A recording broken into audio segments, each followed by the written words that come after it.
Hello, good morning sa inyo lahat. Happy Sunday!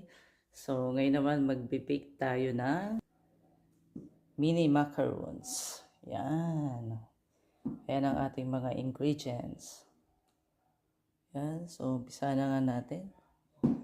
Ang ating 4 cups of sweet coconut,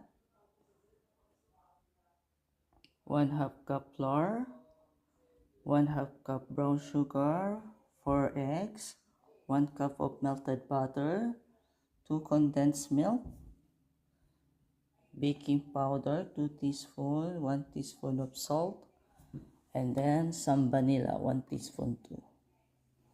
Tapos yun nga yung ating mga molder.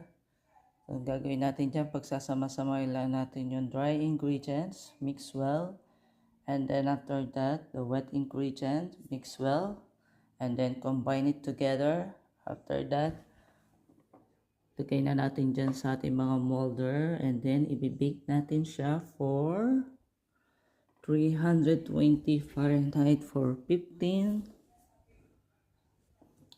minutes. Kaya umpisa na natin. For now, bye-bye po na.